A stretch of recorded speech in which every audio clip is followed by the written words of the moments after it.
শুক্তো তো অনেক রকমের সবজি দিয়ে খেয়েছেন, কিন্তু আজ আমি একদম অন্যরকম একটি শুক্তো রেসিপি নিয়ে হাজির হয়েছি, যেটা এই গরমের দিনে ভাত বা রুটির সাথে খুবই উপাদেয় একটি রেসিপি। নমস্কার বন্ধুরা, রূপা সিম্পল অ্যান্ড ডেইলি লাইফে আবার একটা নতুন পর্বে সবাইকে স্বাগত জানাই। আজ তৈরি করব শশার শুক্তো, কোনো রকম তেতো ছাড়াই। তাহলে চলুন কিভাবে কি দিয়ে রেসিপিটি তৈরি করলাম সেটাই দেখে নেওয়া যাক। রেসিপির জন্য বন্ধুরা এখানে নিয়ে নিয়েছি আমি 500 গ্রাম শশা। মাঝারি সাইজের 3টে শশা আমার হয়েছে।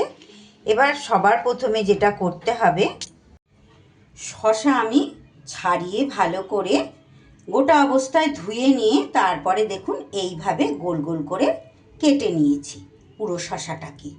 এবার যেটা করতে হবে বন্ধুরা, এবার একটা মশলা আমি এখানে তৈরি করে নেব।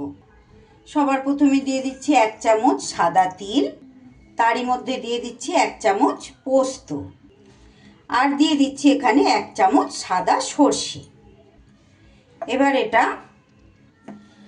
শুকনো অবস্থায় এইভাবে গুঁড়ো করে নিয়ে এইবার আমি এর মধ্যে দিয়ে দেব 1/2 ইঞ্চি টুকরো আদা, অল্প পরিমাণ একটু জল অ্যাড করে দেব, দিয়ে এবার এটা মিহি পেস্ট একটা তৈরি করে নেব। মিহি পেস্ট তৈরি হয়ে গেল বন্ধুরা, এটা আমি এবার একটা বাটিতে ঢেলে নিচ্ছি। এবার এই মিক্সির বাটির মধ্যেই বন্ধুরা নিয়ে নেব আমি 1 মুঠো পরিমাণ আমি মুসুর ডালকে ঘন্টা 2 আগে ভিজিয়ে রেখেছিলাম, সেটাই এবার দিয়ে এই ডালটাও জল না দিয়ে এইভাবে ভেজা অবস্থাতে পেস্ট করে নেব। ডাল বাটাটা দেখুন একটা বাটির মধ্যে আমি তুলে নিয়েছি। এইবার এই ডাল বাটার মধ্যে দিয়ে দিচ্ছি খুব সামান্য পরিমাণ একটু হলুদ গুঁড়ো, আর তারই সাথে দিয়ে দেব খুব অল্প পরিমাণ একটু কালো জিরে, আর পরিমাণ মতো একটু নুন। এইবার সুন্দর করে ডাল বাটাটা একটু ফেটিয়ে নেব, তাহলে কি হবে, বড়াগুলোর মধ্যে খুব ভালো করে ঝোল ঢুকবে। এটা প্রত্যেক দিন আমরা যারা রান্না করি তারা তো জানি, যারা নতুন তাদের জন্য একটু বলতে হয়, তাই একটু বলে দিলাম। একটু বেশি সময় দরকার নেই, একটু এইভাবে ফেটিয়ে নিতে হবে। এদিকে গ্যাসে কড়াই বসিয়ে কড়াইতে আমি দিয়ে দিচ্ছি একটু পরিমাণ মতো রাইস ব্র্যান অয়েল। রাইস ব্র্যানের পরিবর্তে আপনারা যে কোনো খাবারের তেল দিয়েই করতে পারবেন। তেলটা গরম হয়ে গেলে এবার ডাল বাটাটা ছোট ছোট বড়ার আকারে দিয়ে আমি বড়াগুলো ভেজে নেব।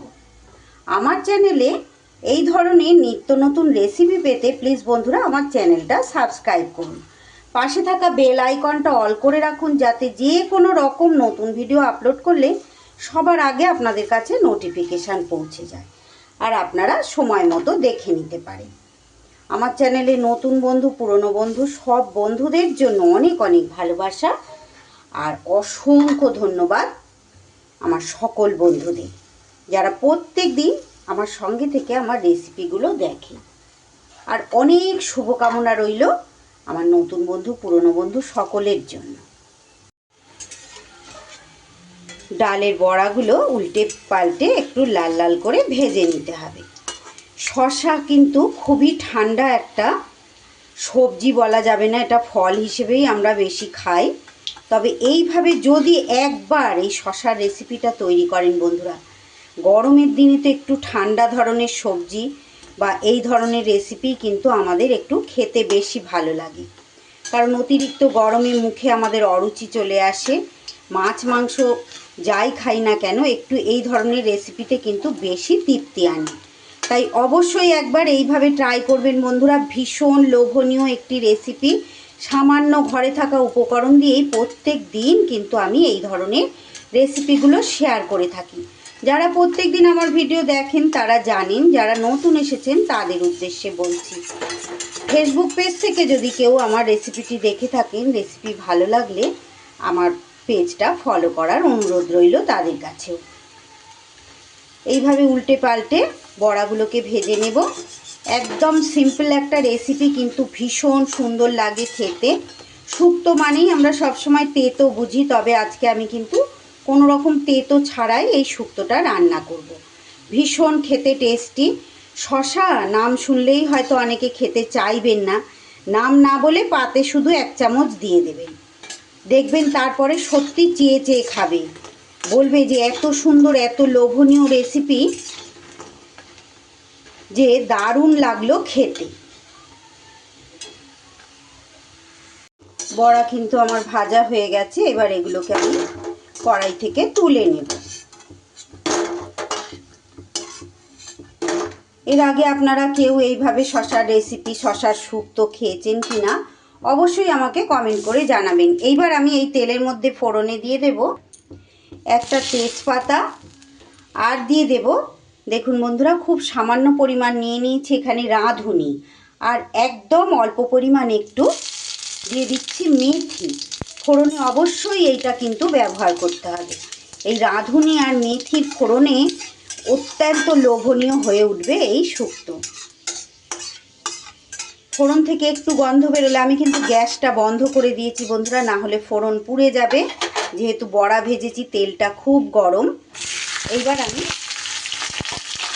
কেটে ধুয়ে রাখা শশার টুকরোগুলো কিন্তু দিয়ে দিলাম। এইভাবে একটু নাড়িয়ে চাড়িয়ে নেব, শশা তো বেশি ভাজা ভাজা করার দরকার নেই। এইবার গ্যাসটা আমি আবার ধরিয়ে দেব। গ্যাসটা ধরিয়ে দিয়ে আমি এইবার এর ওপরে একটু নুন দিয়ে দিলাম। অবশ্যই নুনটা একটু বুঝে শুনে দেবেন, কারণ শশা তো জলের মতো সবজি, এটা কিন্তু অনেকটাই কমে যাবে। এইবার নুন দিয়ে একটু নাড়াচাড়া করে নিতে হবে। এরই মধ্যে দিয়ে দিচ্ছি দেখুন একদম সামান্য 1 চিমটির মতো হলুদ। শুক্তো রেসিপিতে হলুদ দিলে কিন্তু একদমই ভালো লাগে না, একদম সাদা সাদা লাগবে, তাই খুব সামান্য পরিমাণ 1 চিমটি হলুদ আমি এখানে ব্যবহার করলাম। আপনারা চাইলে এটা দিতেও পারেন, নাও দিতে পারেন, একটু সাদা সাদা হলেই কিন্তু দেখতেও ভালো লাগবে। যে কোনো রেসিপি কিন্তু খাওয়ার আগে তো দেখতে ভালো হতেই হবে, তাই না? এইবার আরেকটু সময় এখানে নাড়াচাড়া করে নেব, মিনিট 2 ধরে, 1.5 থেকে 2 মিনিট শশা এইভাবে নাড়াচাড়া করে নিয়ে এইবার আমি দিয়ে দেব বন্ধুরা যে মশলার পেস্টটা তৈরি করলাম, সর্ষে পোস্ত আর তিল, সেটাই দিয়ে দিলাম। দিয়ে এবার একটু মিশিয়ে নেব। এর সাথে আদাও দেয়া আছে, আপনারা তো দেখেইছেন। একটু এইভাবে নাড়িয়ে চাড়িয়ে দিয়ে এরই সাথে দিয়ে দেব যে ডাল বেটেছিলাম, সেই ডাল বাটার জল আছে, আর তারই সাথে এই মশলার বাটারও জলটা একসাথে এইভাবে ধুয়ে আমি কিন্তু দিয়ে দিলাম। এইবার আমি গ্যাসটা কমিয়ে একটু ঢাকা দিয়ে দেব, যাতে শশাগুলো বেশ ভালো করে সিদ্ধও হয়ে যায়, সেই সাথে মশলাটাও কিন্তু একটু কষা কষা হয়ে যাবে। তারই সাথে এখানে 2টো চেরা কাঁচা লঙ্কাও আমি অ্যাড করে দিলাম। ঢাকা দিয়ে দিয়ে দেখুন 2 মিনিট আমি এইভাবে মশলার সাথে শশাটা কিন্তু রান্না করে নিলাম। অনেকটাই দেখুন শশা কিন্তু আমার নরম হয়ে গেছে। এইবার আমি এই পর্যায়ে দিয়ে দেব 200 ml মতো দুধ, আমি আগে থেকে জাল করে রেখে দিয়েছিলাম, সেইটা সম্পূর্ণ দিয়ে দিলাম। বন্ধুরা আমার আজকের রেসিপিটা যদি আপনাদের ভালো লেগে থাকে একটা লাইক করতে কিন্তু ভুলবেন না। ভিডিও শেষে একটা ছোট কমেন্ট করে রেখে যাবেন যে আপনাদের কেমন লাগলো, তাহলে আমি বুঝতে পারবো যে সত্যি আপনাদের ভালো লেগেছে কতটা। যদি ভালো লাগে অবশ্যই বাড়িতে এইভাবে ট্রাই করবেন, আর বন্ধু বান্ধব সকলের মাঝে ভিডিওটাকে একটু শেয়ার করতে ভুলবেন না। আরও একটু পরিমাণ ওই বাটিটি 1/2 বাটি মতো জল আমি এখানে অ্যাড করে দিলাম। দুধ দিলাম 1 বাটি আর জল দিলাম 1/2 বাটি, আপনারা চাইলে কিন্তু পুরোটাই দুধ দিতে পারেন। এইবার তারই ওপরে আমি ভেজে রাখা বড়াগুলোকেও দিয়ে দিলাম। বড়াগুলো সিদ্ধ হবে, তাই একটু জলের পরিমাণটা কিন্তু বেশি দিতে হবে, কারণ বড়াতে তো টেনে নেবে গ্রেভি। ভীষণ লোভনীয় হয়, যারা প্রত্যেকদিন রান্না করেন যে মশলা যেইভাবে আমি তৈরি করছি, দেখে তারা নিশ্চয়ই বুঝতে পারছেন যে কতটা লোভনীয় হবে।